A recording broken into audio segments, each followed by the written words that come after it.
अस्सलाम वालेकुम। उम्मीद है कि आप सब खैरियत से होंगे। आज हम मज़ीद आगे शुरू करने जा रहे हैं अगले टॉपिक को क्लास 10th के हवाले से। Unit number 3 source of organic compounds के ऑर्गेनिक कंपाउंड्स को हम किन किन जगहों से हासिल करते हैं। तो चलो शुरू करते हैं कि ऑर्गेनिक कंपाउंड्स को हम किन किन जगहों से हासिल करते हैं। तो ऑर्गेनिक कंपाउंड तो सुनो, ऑर्गेनिक कंपाउंड्स को हम तीन जगहों से इस्तेमाल करते हैं, तीन जगहों से हम जो है ना उसको हासिल करते हैं। एक तो लिविंग ऑर्गेनिजम्स के अंदर, यानी कि जानदार के अंदर, प्लांट्स और एनिमल्स के अंदर। इसके अलावा फॉसिल फ्यूल्स, यानी कि ज़मीन के तह के अंदर भी हम ऑर्गेनिक कंपाउंड, यानी कि नेचुरल प्रोसेस है, नेचुरल कुदरती तौर पर भी हमें ऑर्गेनिक कंपाउंड्स मिलते हैं। और तीसरा ये है कि आर्टिफिशियली हम खुद भी इसको तैयार कर सकते हैं, यानी कि बना सकते हैं। तो चलो शुरू करते हैं कि पहला जो सोर्स ऑफ ऑर्गेनिक कंपाउंड्स है वो है लिविंग ऑर्गेनिजम्स। तो लिविंग ऑर्गेनिजम्स को डिस्कस करते हैं कि लिविंग ऑर्गेनिज्म से हम किस तरीके से हासिल करते हैं। तो चलो शुरू करते हैं, लिखते हैं। आज का जो हम लोग का टॉपिक है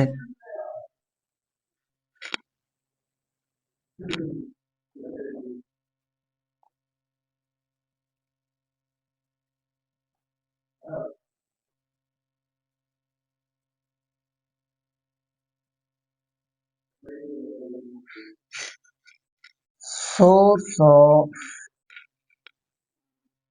organic compound. Source of organic compounds, इसका जो पहला टॉपिक है कि हम ऑर्गेनिक कंपाउंड्स को हासिल करते हैं किसके अंदर,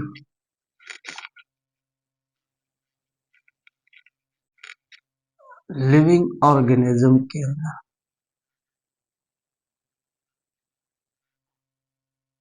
जानदारों के अंदर।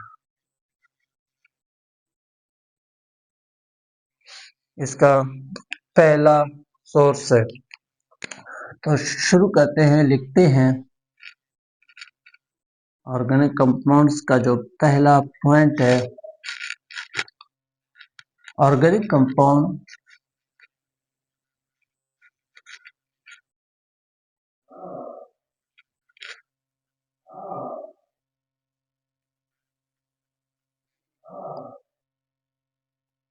organic compounds are obtained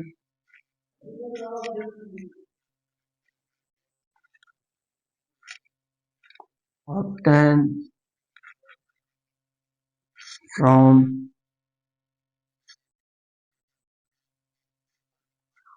plants and animals।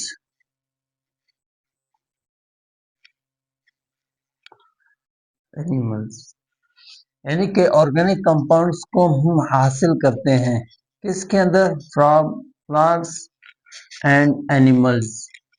पौधे और जानवरों के अंदर ऑर्गेनिक कंपाउंड्स को हासिल करते हैं, ये इसका पहला पॉइंट है।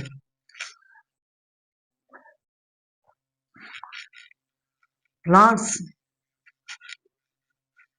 जो पौधे हैं, आर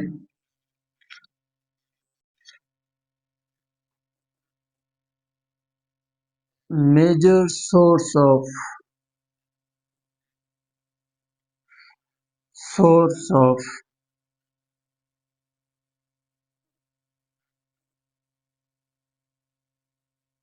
ऑर्गेनिक कंपाउंड।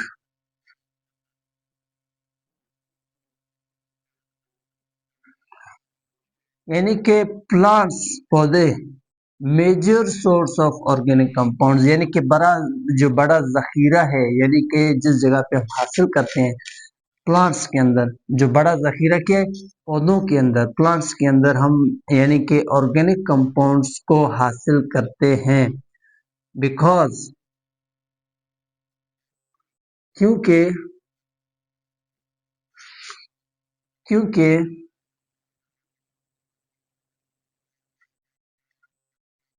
प्लांट्स पौधे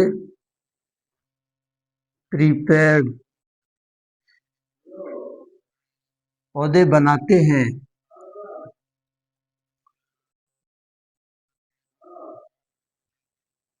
organic compound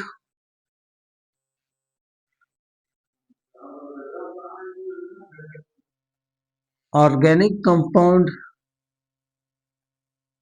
during photosynthesis.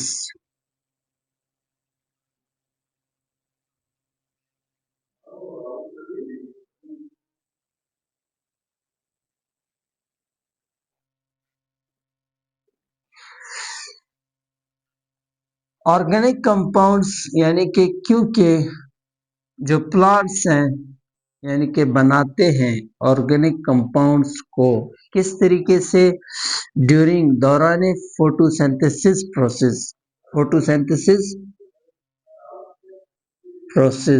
Photosynthesis के अमल में ऑर्गेनिक कंपाउंड्स को बनाते हैं। कौन बनाता है? प्लांट्स बनाते हैं, पौधे बनाते हैं।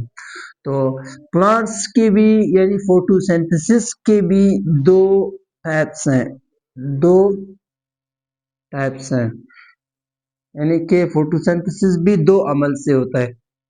एक एक होता है लाइट रिएक्शन,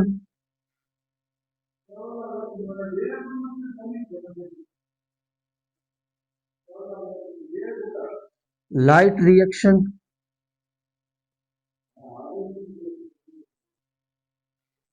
और दूसरा होता है डार्क रिएक्शन।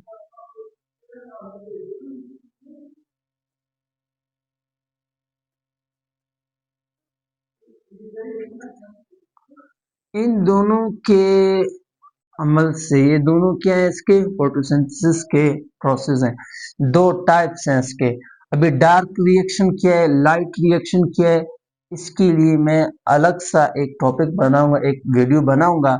इंशाल्लाह मैं इनको उधर ही समझा दूंगा कि ये क्या है, ये क्या है, इन दोनों में फर्क क्या है, ये पौधे किस तरीके से जो है प्लांट्स यानी कि ऑर्गेनिक कंपाउंड्स को बनाते हैं।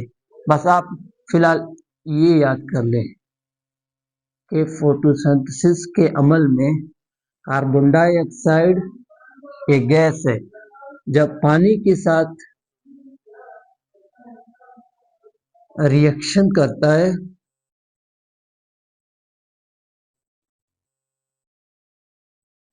पानी के साथ रिएक्शन करता है तो इसके रिएक्शन से हमें क्या मिलता है?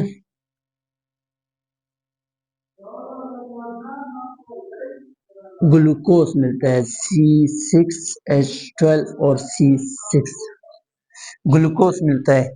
किस किस की मौजूदगी में? एक तो सनलाइट की मौजूदगी में,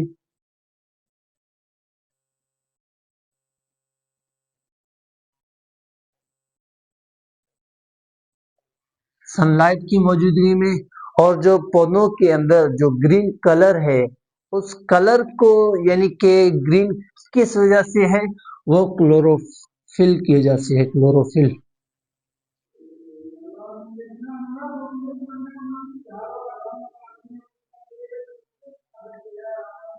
क्लोरोफिल क्या है? एक पिगमेंट है।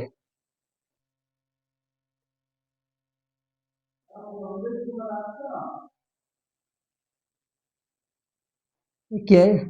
एक पिगमेंट है। पिगमेंट से मुराद एक ग्रीन पिगमेंट है, ग्रीन कलर का एक पिगमेंट है।